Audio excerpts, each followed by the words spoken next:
তো বন্ধুরা, আজ আপনাদের সাথে শেয়ার করে নেব অসাধারণ টেস্টের দুধ চিতই পিঠের রেসিপি। একদম পারফেক্টভাবে বাড়িতেই বানিয়ে নিয়েছি, অল্প সময়ে আর কোনো ঝামেলা ছাড়াই। আর আপনারাও কিন্তু একবার দেখলেই খুব সহজেই পারফেক্টভাবে প্রথমবারেই করে নিতে পারবেন দুধ চিতই পিঠে। তাই এই শীতের আমেজে এরকম অসাধারণ টেস্টের দুধ চিতই পিঠে বাড়িতেই পারফেক্টভাবে বানিয়ে নেওয়ার জন্য অনুরোধ করব আজকের রেসিপির ভিডিওটি সম্পূর্ণ দেখার জন্য।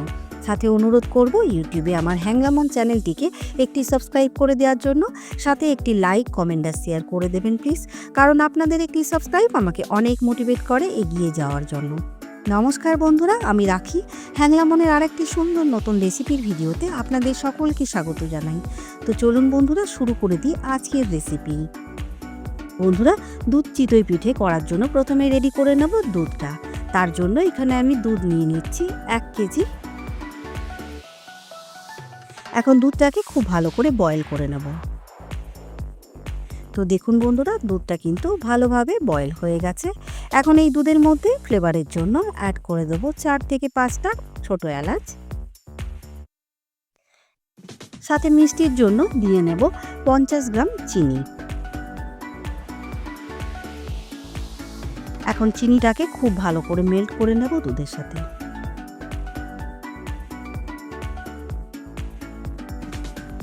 চিনিটা খুব ভালো করে মেল্ট হয়ে গেছে দেখুন।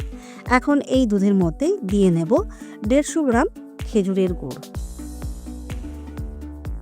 আর এই দুধটা কিন্তু একটু মিষ্টি করে রেডি করে নিতে হবে, কারণ চিতই পিঠের মধ্যে কিন্তু আলাদাভাবে কোনো রকম মিষ্টি অ্যাড হয় না, তাই দুধটা কিন্তু মিষ্টি বানিয়ে নিতে হবে।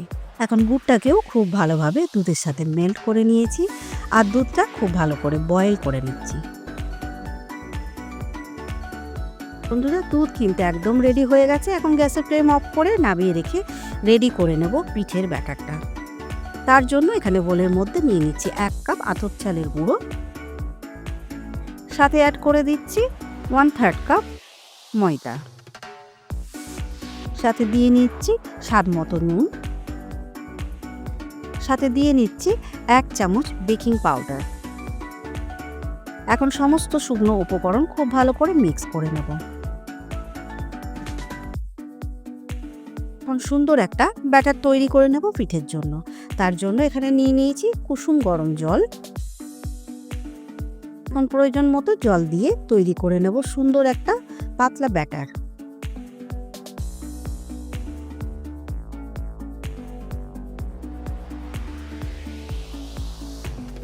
তো বন্ধুরা, ব্যাটারটা কিন্তু রেডি হয়ে গেছে। আর এখানে আমি এই ব্যাটারটা রেডি করার জন্য 1.5 কাপ জল ব্যবহার করেছি। আপনারা কিন্তু আপনাদের প্রয়োজন মতোই জল ইউজ করবেন ব্যাটারের মধ্যে।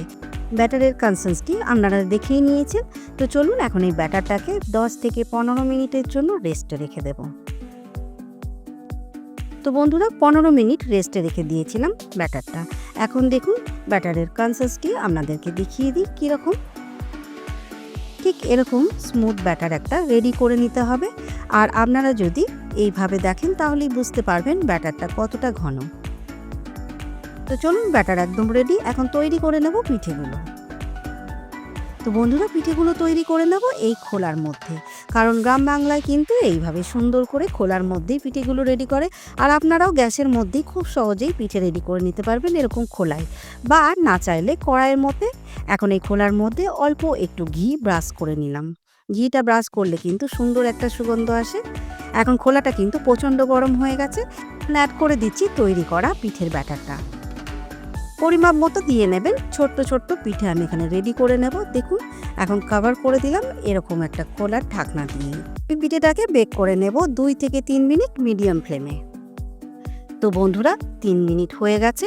এখন দেখুন পিঠেটা আপনারা দেখলেই বুঝতে পারবেন কতটা পারফেক্ট পিঠে রেডি হয়েছে। একদম কিন্তু অসাধারণ, আর খুব সহজেই কিন্তু খোলার থেকে এটা বেরিয়ে আসবে। দেখুন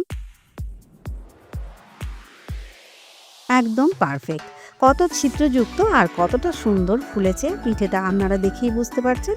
এখন সাথে সাথেই দিয়ে নেব রেডি করে রাখা দুধের মধ্যে। এটা অ্যাড করার সময় দুধের ঢাকনাটা কিন্তু অল্প একটু খুলে তারপরে দেবেন।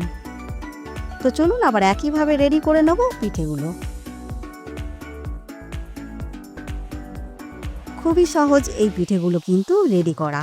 একবার দেখলেই আপনারা খুবই সহজে এরকম পারফেক্ট পিঠে প্রথমবারেই রেডি করে নিতে পারবেন। তো দেখুন বন্ধুরা, সমস্ত পিঠেগুলো কিন্তু আমি রেডি করে নিয়েছি। আর সব পিঠেগুলোই কতটা পারফেক্ট হয়েছে আপনাদের দেখিয়ে দিই।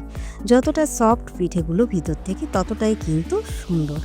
দেখুন, আর অসংখ্য ছিদ্রযুক্ত এই পিঠেগুলো কিন্তু আপনারাও খুব সহজেই বাড়িতে রেডি করে নিতে পারবেন আজকের রেসিপির ভিডিও ফলো করে।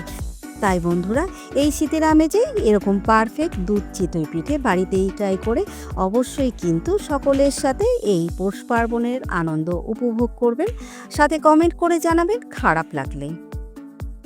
আর আজকের রেসিপির ভিডিওটি আপনারা যদি ফেসবুক পেজ থেকে দেখেন তাহলে প্লিজ বন্ধুরা আমার ফেসবুক পেজটিকে ফলো করবেন, সাথে একটি লাইক করে দেবেন।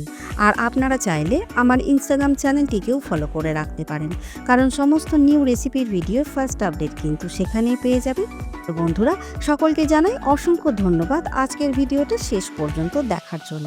সাথে আপনাদের বলে রাখি বন্ধুরা, আপনাদের যদি কোনো রকম অনুরোধ থাকে কোনো রেসিপি নিয়ে তাহলে অবশ্যই কিন্তু আমাকে কমেন্টে জানাবেন। আমি কিন্তু আপনাদের অনুরোধ মতোই সুন্দর সুন্দর রেসিপির ভিডিও আপনাদের সাথে শেয়ার করে নেব। তো চলুন বন্ধুরা, আজকের ভিডিওটা এখানেই শেষ করছি। সকলে ভালো থাকবেন, সুস্থ থাকবেন, সাবধানে থাকবেন। দেখা হবে খুব তাড়াতাড়ি হ্যাংলা মনের আর একটি সুন্দর নতুন রেসিপির ভিডিও নিয়ে।